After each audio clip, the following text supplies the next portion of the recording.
see.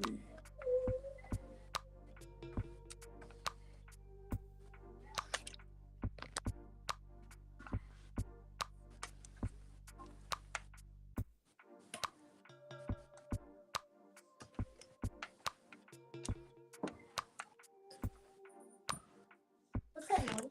Music. What type of? Why is it pulling?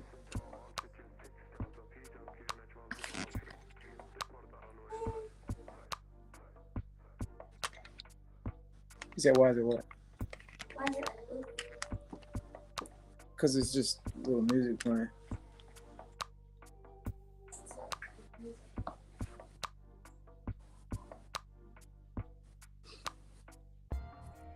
Like elevator music.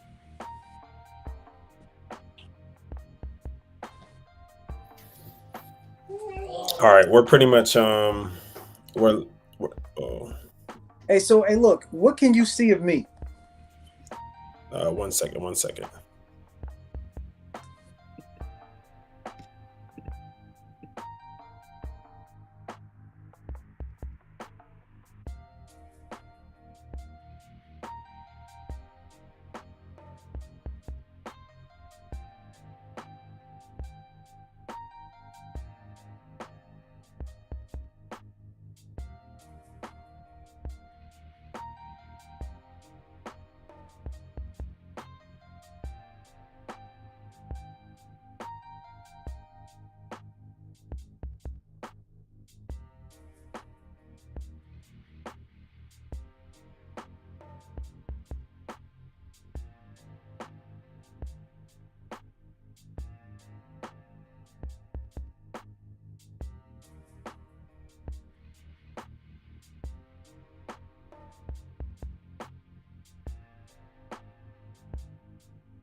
Hello, hello, hello.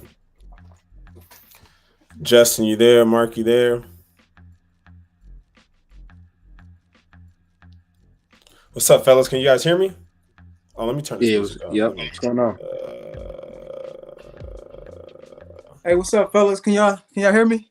Yeah, yeah. Yeah, here you fine. Yes, sir. Awesome. Hey, it's great to meet you, Justin. Great to meet you as well. Likewise, yes, sir. Yeah, Yes. man. I appreciate the time. Definitely been following your story a little bit, and you know, Yeah. I'm just curious about, man, this transfer portal is going crazy. But I'm happy you guys got the opportunity, man. Like, I just wanted to Yeah. definitely bring some more info to people on that, because I know if I don't know Yeah. what's going on, then I'm sure a lot of people Yeah. are wondering exactly how the process is. Yeah. Yeah. And Mark play in the league. Um, has a lot of questions for you, has a lot of insight for you as well. So we're just gonna have a normal conversation, man. Of course, Yeah. go over your background, your recruiting for the young kids. They're always wondering how they make it to where you are now. Yeah. And then yeah, just keep it casual, nothing too crazy. Gotcha. Definitely. Yeah, Justin. I want to hear your journey, man. I want to hear your story, your thought process, what you're attempting to do. Man, this Yeah. this this call is all about you, dog. You know, we're gonna ask you the Gotcha. questions. I want you to teach us. You know, I'm Gotcha. I'm a little older than you. You know, I played in the league, but I Yeah. didn't go through what you're going through. You feel me? Right, Yeah, yes, sir. So Yeah. this is your journey, all right? So I'm Gotcha. excited, man. yeah, same, Definitely. same. So we're live in like 2 minutes. I'm just gonna do Okay. a quick little intro. Nothing crazy, and then we're just gonna go from there. So Gotcha. I sent Mark, I sent Justin some questions, but of course, like whatever comes to mind, Mark, just improv, um, and then we'll go from there. All right, All so right. we're live in 2 minutes. Yeah. We're live in 1 minute. Live in So, hey, one Justin, minute. so you I'm from ready to Ohio? go. Yeah, I'm a Dayton kid. I'm a hometown kid, so I live and die in Ohio. Hey, so my wife is from Piqua. Okay, yeah, Can you that's hear me? about tough from where I'm from originally. Yep. Yeah. Yeah, so I'm familiar with the area. I went to Ohio University. Okay. Yes, sir. So matter of fact, her little sister is at Cincinnati right now. Is she really? So Is she yeah. playing any Hey, sports? your video is kind of Any choppy sports? right now. All right, hold on 1 second. Hey, D, is his video choppy to you? Yeah, it's a little choppy. You gotta Okay. get closer to some Wi-Fi. All right. Yeah, One right now. second. All right, so fellas, we're pretty much going live. Pretty much going live. Hold on. Let me see if I can change my name on here.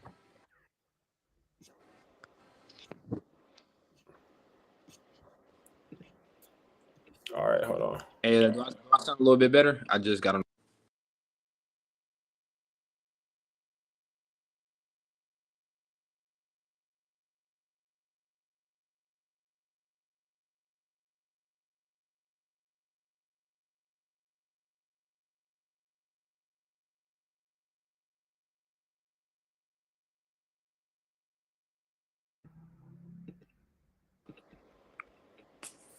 All right, fellas, we're live. We're live. The DB Network podcast #1, featuring the great Mark Parson and special guest Justin Harris, D1 cornerback, coming out of Ohio.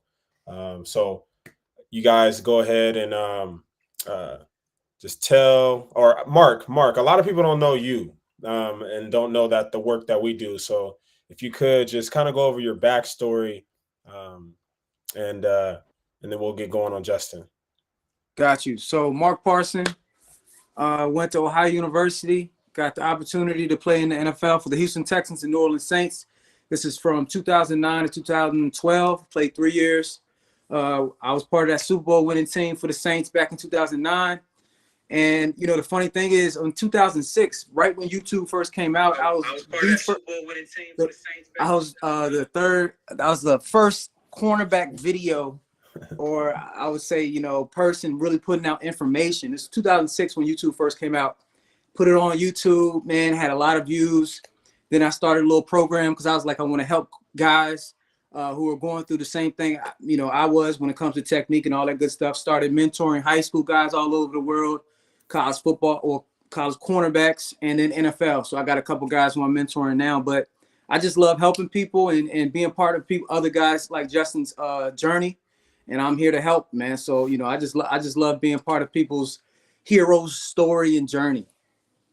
Yeah, sure. And it definitely helped me because, yeah, a lot for all you young people out there, like YouTube has not been around forever. I remember I first discovered it in college. So I graduated college 2014. So um, I first found YouTube, and I remember when Instagram was we thought Instagram was just for posting food. Like I don't know if Mark, if you remember that, but when Yep. Instagram first came out, I thought it was just a place where you posted food. So to see where like social media has grown in such a short period of time is crazy. But on to our special guest coming out of Ohio. You were a 3-star coming out, right? And Yeah. all grader, first team, all grader, Western Ohio Conference selection, defensive back. So a little bit more into your story. Of course, like Yeah. how did you get into football? Like, has it always been something that you played from day one? Like, what was your journey leading up to high school? Yeah, man. Sure. I come from a family that we live and die football. So growing up, I think my first present like coming out of my mom's womb was I think a football. My dad gave me a football, and like mom was like, she was like, "Why are you giving him a football? He don't even know what that is yet." And my dad was like, "Trust me, he gonna be a football player when he gets a little older." So that kind of grew me into the kind of the football player I am today. So it's been a long journey. Just having prior injuries at Cincinnati, fighting my way back. I had a significant injury in 2021 that took me out the whole season. I had a fracture on the right side of my neck and my C7 vertebrae, so that took me out the whole season. I was probably in the neck brace for at least 7 to 8 months, roughly. Mm, So that's it was a tough mental time for me, because a lot of people weren't there. You know what I'm saying? So going to rehab and doing all the extra stuff that I had to do for myself to make sure I got back to the 100% that I wanted to be at as a player. So that kind of grew me to who I am today. So Hey, so I want to talk to you about that right there, Justin. So that's a major injury that you had. mhm. My freshman year, I got injured the last game of the season with my shoulder, tore my shoulder up and had to have surgery, and I was out. And I remember, being at Ohio, man, I was lightweight depressed, not being Yeah. able to, because I was always a work hard guy, like preparing the off season. So how did you deal with that mentally, Yeah. and emotionally to come back from that major injury? Injury. I'll give a shout out to a lot of my teammates that year. We got a lot of guys that's in the NFL right now, but they were kind of like a positive mindset for me.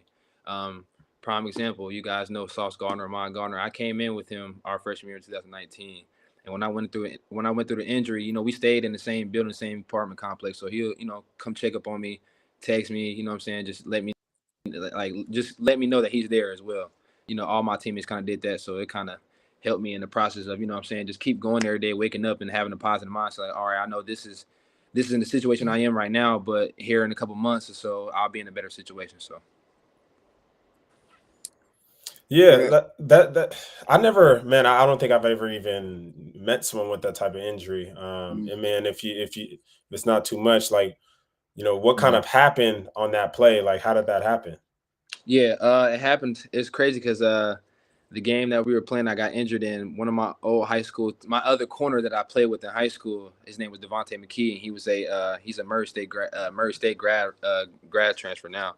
But uh, we was hyping it up all day, like, man, I can't wait to play you. Like, this is gonna be like high school again. Da da da. So the very first play on the kickoff, I came down, and I'm our contained person, so I'm just kind of bending the edge. And that whole week, we kind of game plan for nobody blocking me, picking me up. So it was just going to be a free shot to the returner. So as I was getting to the returner, one of my other teammates, Taj Ward, came on the other side, and the returner had ducked and like basically split us. So me and my other teammate went face mask to face mask, and had a big collision. And right when it happened, um, I hit the floor, kind of looked up and kind of seen little stars. I'm like, what's going on? So I try to move, I was trying to move my body a little bit. My body wasn't working with my mind. My mind was still up, but my body wasn't. So, I just kind of looked around and I'm like, man, I can't even get up. So boom, 5 seconds later, I passed out and I got up. 2 minutes later, luckily, God willing, I walked off and didn't have to get carted off. I walked off. Was kind of decent when I got to the sideline. My team is like, man, I'm praying for you, Jay. Like, da da da. So when I got to the training room, our main doctor had asked me like, hey, do you know what happened? I'm like, nah, I think I made the tackle. He just started laughing. I'm like, I didn't make the tackle. He was like, nah, do you see? So we have like an iPad with the film on there.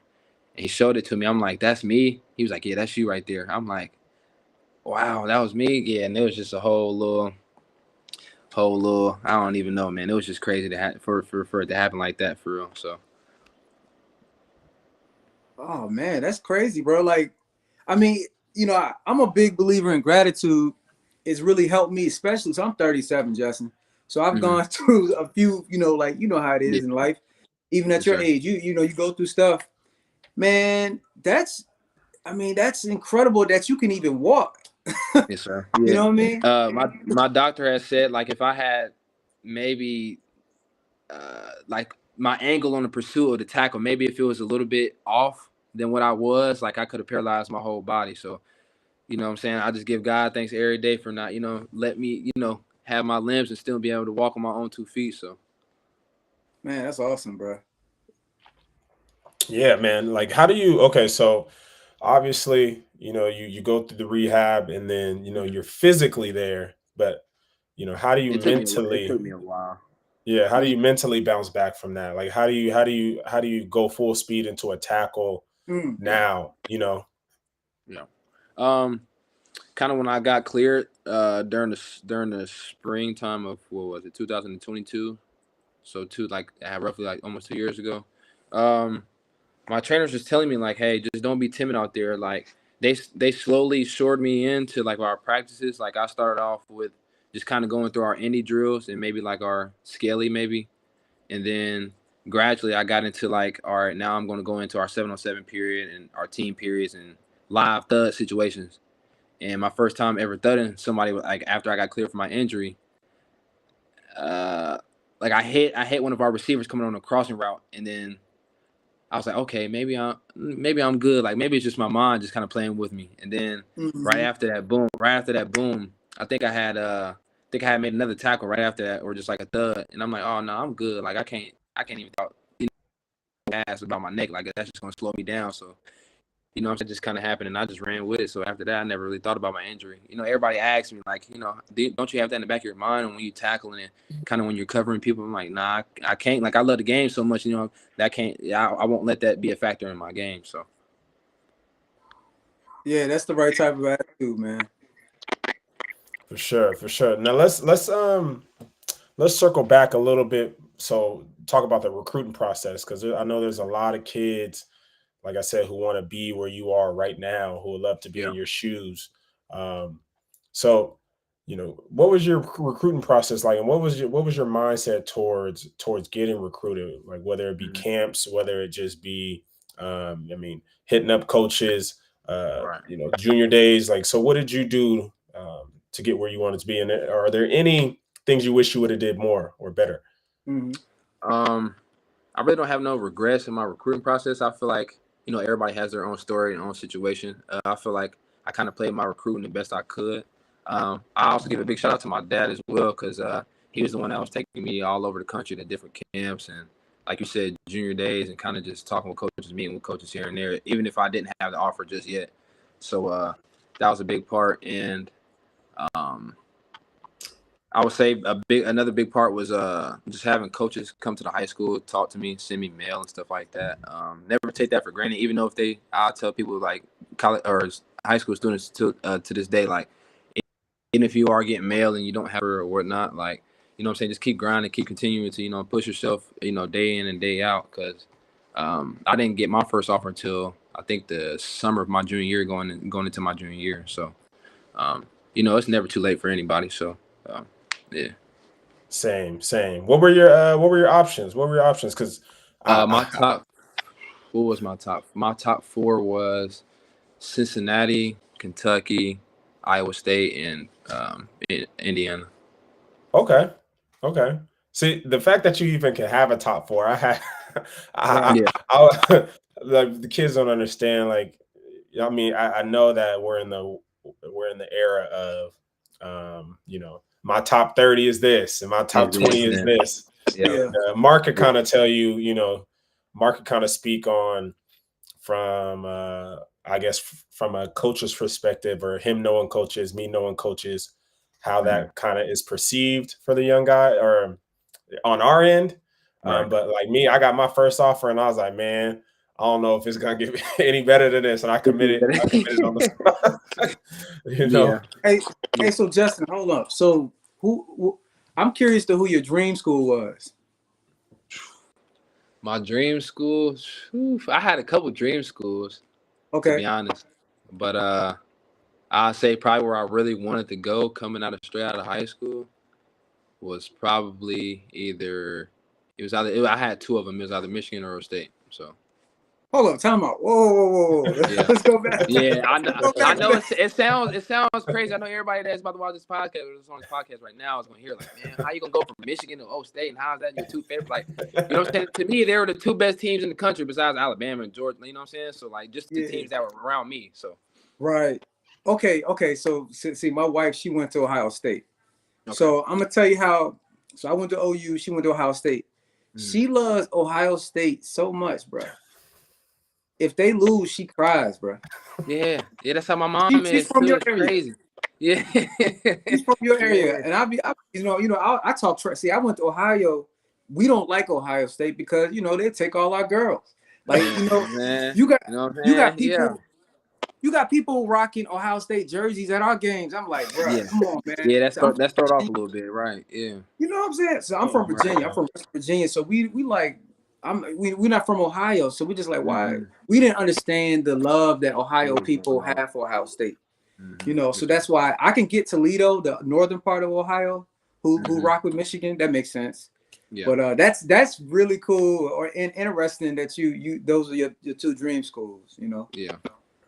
I had a lot of not teammates, but people I knew just around the area that I was going to different schools and, getting highly recruited as I was as well. And, a lot of them were talking about Michigan as well. So even one of my close friends, Christopher Scott, he's also in the transfer portal as well. He's a receiver at Cincinnati as well. Also my roommate as well. He was thinking about going to Michigan straight out of high school too. So that was kind of one of them big deals for me as well. So, got you. Okay, so yeah, I mean, you spoke on the transfer portal, and that's why we're here. That's why I'm here for sure. Yeah. But before we get into that, let's talk about what led to that. Because everyone has their reasons, and I like that you guys are able to make these decisions. I know for Mark and I, you had to sit out a year, so transferring, So if you were a junior and you didn't like your situation, your career was over. So so you couldn't transfer. So we had to be very, very strategic. And then there wasn't social media, so you just had to hope that you could land another scholarship. So I know guys who gave up their scholarship and then sought to transfer and never got a scholarship, never got to finish their degree. Yeah. So. So what led up to you making the decision that you wanted to enter the portal? Just different opportunities. We had as everybody know, we had a whole new staff come in this past season, and it was a bit of a culture change. I don't really want to put too much on that because I left off on good terms with all my coaches there. So right. That kind of in that aspect, just a different culture change. Coaches wanting something different that that we had already in the program. So, I mean, now college days, you see a lot of head coaches going to this school and going to this school, and I don't know how many people there are in the transfer portal. I think I had an ESPN alert a couple of days ago about almost being 3,000 kids in the portal. So, I know it's not for sure. So you're gonna if you hit the transfer portal, I know you're not. It's not for certain that you're gonna end up at a school. You know what I'm saying? So. Right. Always keep your options open, just pray that, that some school might take you and, go from there really. But the transfer portal right now for me has been very interesting. I've had a lot of schools reach out to me as well, but I just kind of want to take my time and kind of make sure I make the right decision at the end of the day. So that's interesting. I'm gonna ask you a question, Justin. Mm-hmm. The cool thing about you guys and as student athletes now, man, you guys have options like D was mentioning. Before I'm talking about money options. You guys can get money without getting crazy. NIL's crazy, and we're gonna definitely ask you some questions about that. Just to let you know, I don't know if you remember Dez Bryant. Yeah. But Dez Bryant had to sit out a whole year because he ate lunch with Prime. Mm-hmm. You know what I mean? Oh, that was I heard the story. Yes, sir. Mm-hmm. That's a lunch, bro. Right. That's crazy, son. So my thing is, you guys have this is a blessed time for you guys. And before only coaches, coaches can eat. They can leave. They talk about, hey, family this, family that. But then they get a better opportunity, get some more money or get some more opportunity. They can just bounce. So how does that feel? I'm just curious, like, yeah, you took some risks, but how does it feel now to have options to be able to possibly transfer to another school, a bigger school, or maybe even a mid-major school where you have more opportunities? How does that feel for you? Does that feel liberating, or you feel good about that? Yeah, it feels like it's a whole weight off my shoulders because after I got hurt, I feel like I wasn't going to be in the best position because kind of falling down in the depth chart, climbing my way back up to where I was before. So just not even my situation, just other people's situation. Just say if they got hurt or injuries or something happened to, set them back and fall under the depth chart, that gives people an option to, hit the transfer portal and look for another school to where they might need another, your position, your position. So, and money plays nowadays money play a big factor. And like, I watched the interview of Nebraska's head coach, and he was talking about like the college quarterback is probably worth like 1 million or 1 to 2 million or something crazy like that. So just having him say that statement at a press conference just tells you what the NIL money is doing for kids nowadays. So that's awesome, man. Yeah. So what's so how does that process work? Like how do you go through, entering the portal? And then like you said, your roommate you said was in the portal now. Yeah. Yes, sir. And do you have any, I guess, have you heard of any negative stories from, guys being stuck in the portal? Because I hear about that all the time. I haven't really done my research, but I hear that guys have been stuck in there for a couple years. So, how does that, knowing that, like, how did that affect, your thought process on transferring? Yeah.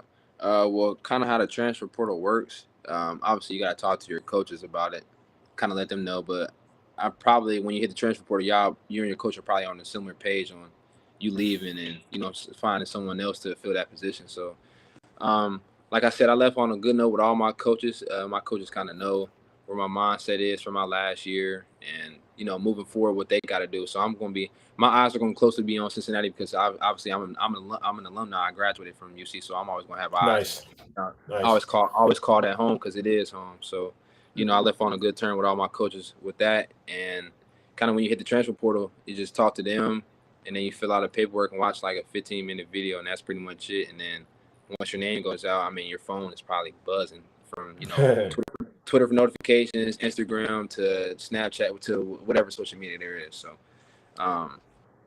yeah. And what's the second question you had to ask me?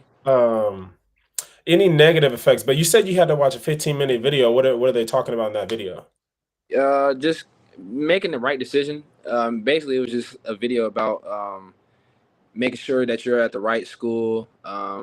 About transcripts, about making sure you have a certain amount of classes to where you can graduate and play right away, or whatever. So okay yeah, right, go ahead, Mark. Okay, I got something for you then, Justin. I wish I would have known you even before it. So I had a young fella right when you could start the transfer portal. He was at a SEC school, and me and his dad were like, look, hey, I wouldn't enter the transfer portal yet. Wait. It was like actually during the season.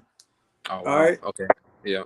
And the thing was, I was like, just don't do it. I said, did you even get your film yet? Because he didn't even organize to get his film. Get anything together. Yeah, So he that would is make in the sense. portal. One of my teammates tried to do that too. I'm like, that's not a pro way to go about it. That's not being a businessman about it. Like, There you go. you know what I'm saying? You gotta. I feel like once you start something, you gotta finish it.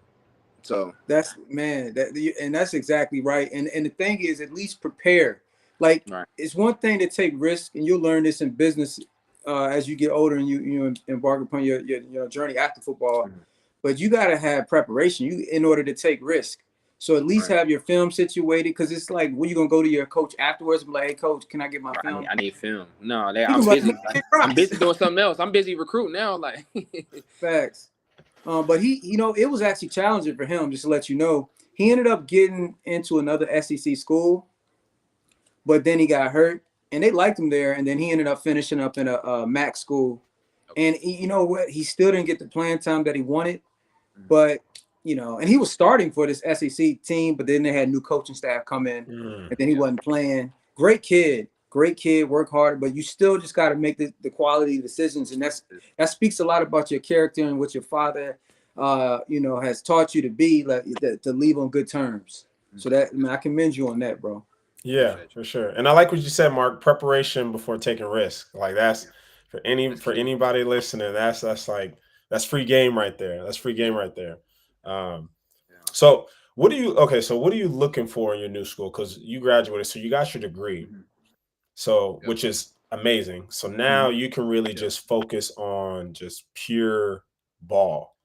So what are you looking for as far as the type of school, the conference, the scheme? I'm not really big on, like, me and my pops always talk about just on a conference aspect. Regardless if you make plays or not, and teams are going to find you. Somebody's going to pick you up or so forth. So like the conference really doesn't matter for me because I've been played in one of the best conferences this past year in the Big 12. So conference isn't really a big thing for me, to be honest. Kind of what I'm looking for in a new school is just kind of like what I had here, just kind of like a home vibe and feel to it. Just everybody that around you has a like mind, just like you as well. Hardworking person, very respectful. Um, comes to work every day and put their hard hat on. You know what I'm saying? Just never complain. Never nag about anything. Just come to work every day and just have a pro mindset about it. So that's kind of what I want to surround myself with.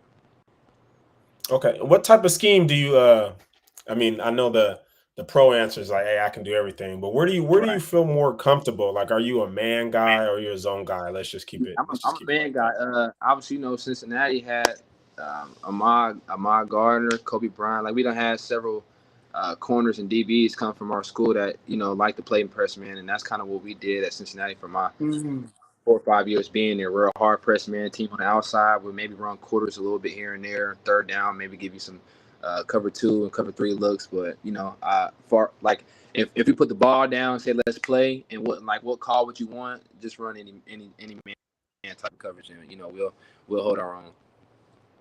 So I'm curious, Justin. I mean, that's awesome, man. That's kind of what my forte was when I was coming out. I'm curious, man. Who taught you your technique, bro? I know you got the tools, man. I know you got the athletic tools, but you need technique. So who taught you that? I pick it off a lot of my coaches because being at Cincinnati, I had 3 position coaches.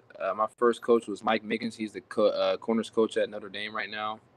And my second coach was Coach Perry Eliano. He's the safety coach at Ohio State now. And currently, Kerry Combs, that's the corners coach for Cincinnati and the special teams coordinator there. So I piggybacked off of all of them, just kind of taking what they had as far as technique and, how to play the game and pre-snap reads and, what I'm saying, receivers alignments and splits and stuff like that. So I took all the information from all of them and kind of put it all in one toolbox and one little lunchbox and kind of, made my own not my own technique, but kind of used it in my own strengths and weaknesses. So. Okay, I got another question for you. This has nothing to do with the transfer portal, but back to the man coverage, man. Who's the best receiver you locked down, man? I want to, what's the name in the school, bro? Hey, feel like free to talk. In the game, practice, or whatever. Anywhere. Whoever it is. I just had a career game this past season against Pitt, against their top receiver, Bud Means, and I think he's going to be. I seen something on like the 27 Sport like mock draft. I think he's supposed to be one of like the top receivers coming out in this next draft. So I held him, and me and Bub Means are like we're real cool. We talk here and there. Even after the game, we was chopping it up, and he was like, "Man, I had an interview about me setting the school record for the most pass deflections in a single game." So he was like, How many "Man, did you why have?" I had 4. Okay. I really had 5, but they ain't count one of my PBUs in the end. So I'm like, all right, it's cool. We can just keep 4. Like that's fine with me. But yeah, Okay. we was talking back and forth. He was like, "Man, you're a hell of a player, man. I appreciate you, man. Just stay in touch." So that's probably my my monumental moment that I had, as far as probably being at Cincinnati. So Okay, so I got a question for you. You talked about Matt Rule from Nebraska, the head coach, talking about a money value on quarterbacks. I know for a fact, in order to win consistently, you got to have a good quarterback. So it's the most important position on the field. But obviously, cornerbacks, man, are very valuable. But I don't know the market, man. So what's the market for a corner? Do you know? Yeah, When it comes to college football? I don't know personally, but I know it's high, because it's hard to come across a really good, solid overall like cornerback or a defensive back as well. So yeah, I'm not too sure on the market, especially in NIL right now. It's probably something crazy that I don't know, but I need to know. I need to have my mind on it. So So when it comes to like NIL, college football now, NIL and transfer portal, I mean, who is the one that is managing you guys? Since you guys are not allowed to have agents yet when you're still playing, like how does the management of this work? Like, what if you got some money, but you're still young, so there's a lot you don't know. So like, and how does this all work? Is there a particular people that helping you manage, or is it just you and your pops? it's just really me and my pops. My pops is he'll probably be my manager, my agent, really, to be honest, because he knows a lot about the game for real. So Did he play? no, my dad didn't play, but I mean he's a football fanatic. He knows football in and out. You know what I'm saying? He got me to where I am today. So that'll probably be my main manager. I'm saying co-signer, or whatever you want to call him, but I know he's stepping away. So that's kind of the person that's, especially when I'm in this transfer portal, I tell coaches like, all right, I see what you're saying. I get the information that you're saying, but can you repeat it to my dad so my dad can understand it as well? And my dad kind of give me the input on what he thinks it is as well. So Okay. Hey man, that's awesome. That's awesome. Hopefully you have a better experience than I did. Literally, because look, my thing is my dad propelled me, gave me belief in myself. He helped me believe in myself. Like, man, you good, you can do it. I was like, yeah. And he promoted me, got me into on some draft boards. I was expected to go 5th round, 4th, 5th round, and late rounds. But when it came to picking my agents, my dad didn't have any experience. He had no network. He didn't, obviously I'm 37 now again, so I've been through it. I already know, but my thing is he didn't know. So the agent he picked for me was really bad. Then Deion Sanders, I went to Prime Youth. So Prime gave me, got me hooked up with his agent. So it's just like my dad really didn't know what to do. I think he would have been a good, maybe he could help with, basically he wasn't the right agent for me. I mean, the person managing that process, but I still needed him in my corner, but he's just not professional. These guys, they do this for a living. So just hopefully you got a great team. It's all about building your team, bro. So you're going to need a person who is great, a financial advisor. You're going to need a great lawyer. You're going to need a great marketing person. You're going to need your family, like your dad. You gotta really build a great team. And that's one of the biggest things I learned in life, business, and all of that. So, but I think you guys are doing a great job so far. Yes, sir. Appreciate you. Yeah. So I know you. So we're talking about the quarterbacks, so we're talking about the market. But I mean, knowing that guys are getting paid, when coaches reach out to you, and what are they telling you? Like, are they coming to the table with, all right, our school? Because I know some schools in the Pac-12, they get paid through their scholarship checks. So now, we was getting just enough for rent. Now they're getting, 5 times that. So they're not getting NIL. They're getting money already built in through the system. So like, what are they, which is crazy. On top of an offer, what are they offering you?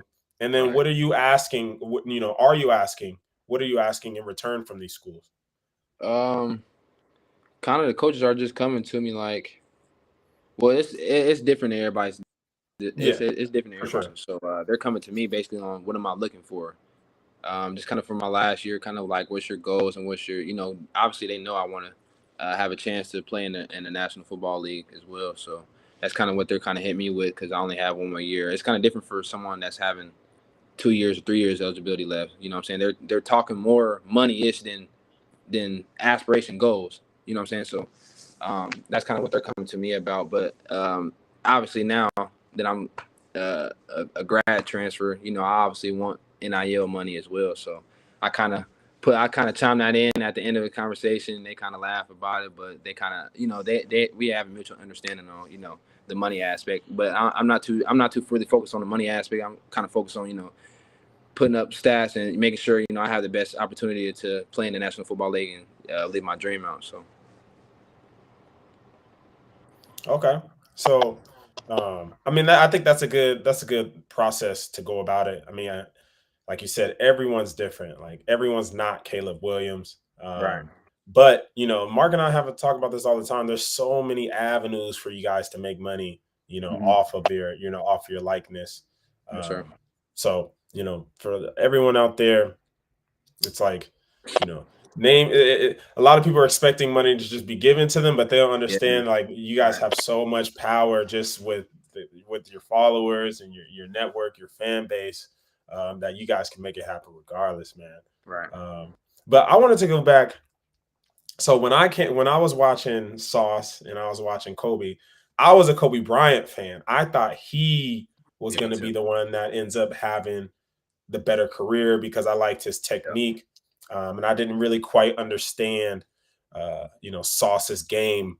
I kind of just looked at him as like just a typical long corner who can get away with certain things. Two different cornerbacks. Yeah, two different cornerbacks. But so what was it like, watching them both? And then what kind of separated one from the other? Obviously, Sauce, all-pro rookie.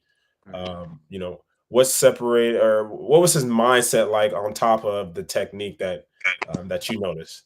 Yeah, being with both of them for 2 to 3 years, they both had a like mindset. They pushed each other to be the dynamic duo that they was. Our playoff run.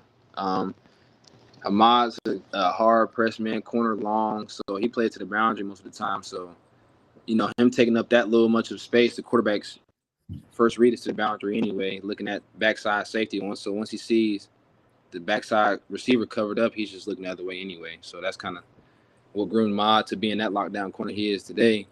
And Kobe's just a guy that's very smart, instinctive, grading space. So that's why he played field corner a lot, and that's why he got a lot of picks and the pass deflections, forced fumbles, and all that. So.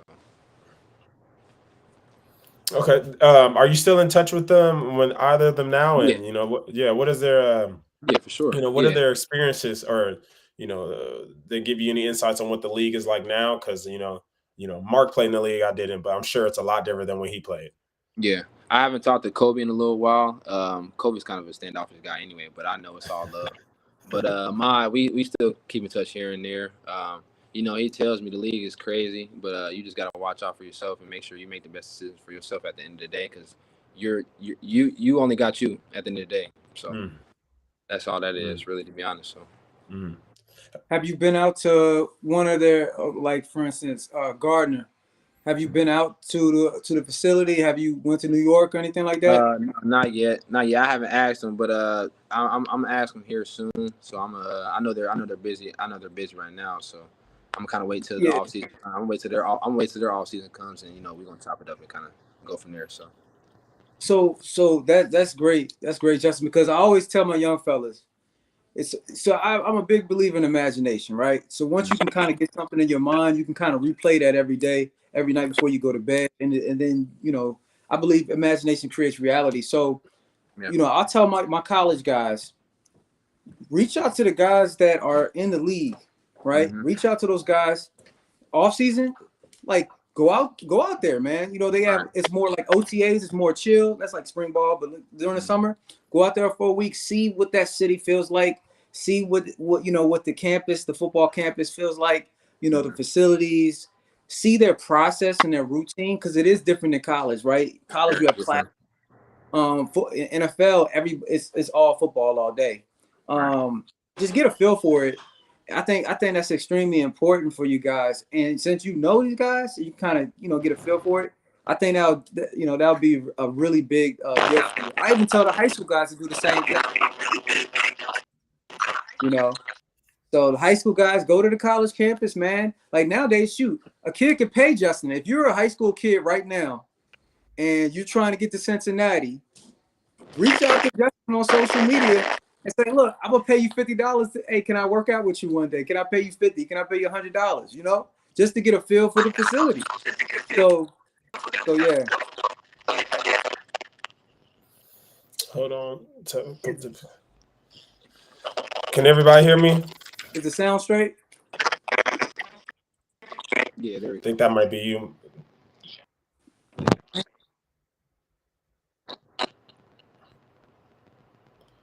All right. Yes. Let's just keep it. Yep. Yeah, let's just try to keep it rolling. But Mark, can you repeat what you said? Can you hear me now? Yeah. Yeah. Where did y'all hear me? What part did y'all hear me? You left off talking about if you're a kid, hey, it's about researching the process. Oh, this is what I said. So this is what I was saying, Justin. I don't know if y'all could hear me. So the same way I told you to reach out to the guys who are in the league, go out there, fly out there, get a workout in. Same thing for high school kids. I said, high school kids, if y'all are listening and your goal is to play possibly at Cincinnati or you leaving Cincinnati, but wherever, what you want to do is you want to pay. You want to, hey, look, can I pay for your time? Can I pay you $100 so I can work out with you, Justin? Reach out to you guys so you can get a feel for the facilities, practice field, workouts, increase your network. Could y'all hear me? Yeah. Are you on headphone, Mark? No, you're not on headphones, are you? For some reason, I got full service. All right, 1 second. Justin, can you hear me? Yeah, I can hear you fine. Okay. It might be me. Could have been me. I'm not exactly sure. All right. Yeah, I can hear you just fine now. All right, Mark, we got you back. I'm not exactly sure where it's coming from. It could be me. It could be me. It could be the system. Yeah, it could be the system. Because I'm at the crib, so it's full. I got full service.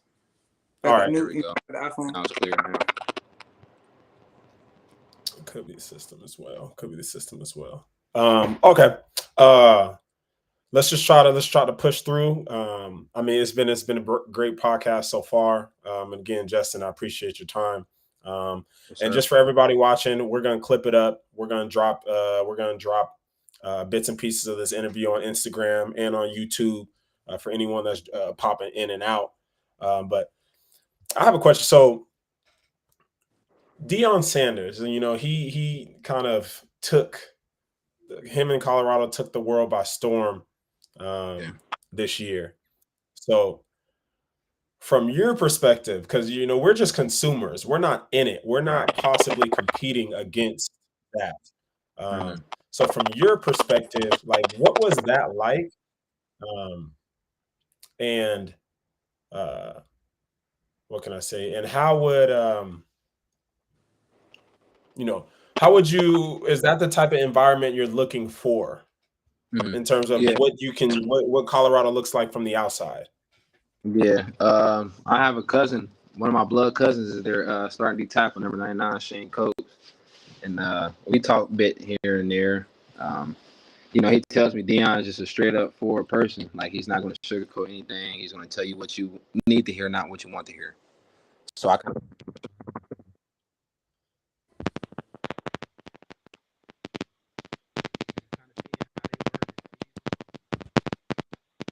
Hey, Justin, Yeah, I think it might be Justin's side.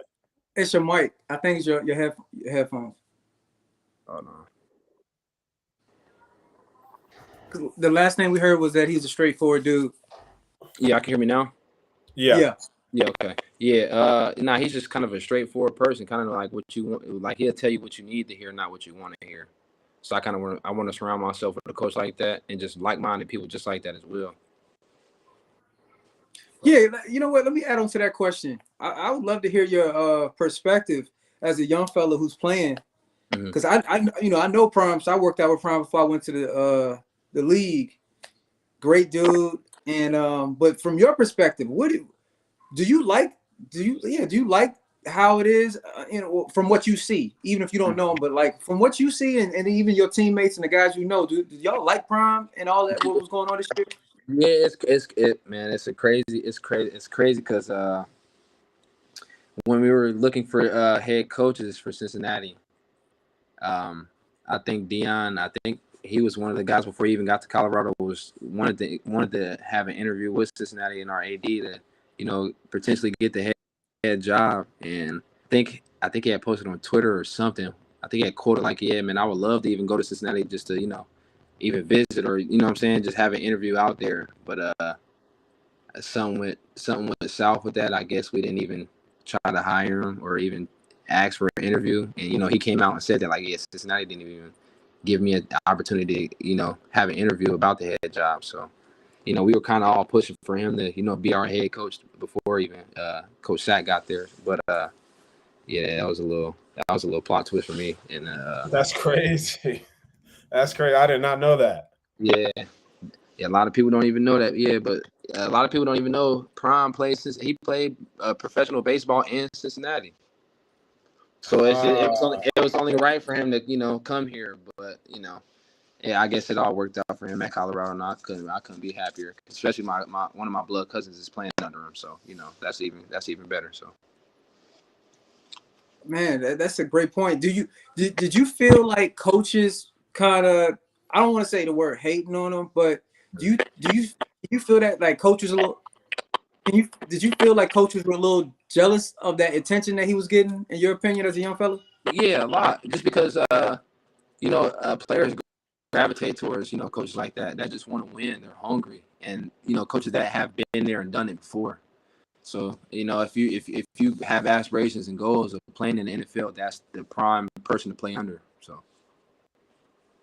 All right. So look, I don't know where you're gonna go, but it'll be dope for you to go to Colorado, because their cornerback coach is Kevin Mathis. Yeah. Yep. And I know. Yeah, so Kevin Mathis, he's my guy, man. Great dude. He taught me a lot of what I know from like you said, I took a little bit from all the coaches I had, and he was one of them. And he really helped me with my press man technique and everything. So that would be really cool if for whatever reason you did give him a shout, and I'm all ears. I'm right by my phone. My phone is never on D&D, so right now I got it on ringer. I got it sitting on the table. I got two phones. I got one for just so they can call me or send me stuff on Twitter, because this is kind of my business phone and what I use for school. But my other phone is just for like social media purposes. So I got them both ringed on, and just ready for somebody to call me and talk business. So I love it. Okay. Hey, fellas. So I'm gonna go ahead. I'm going to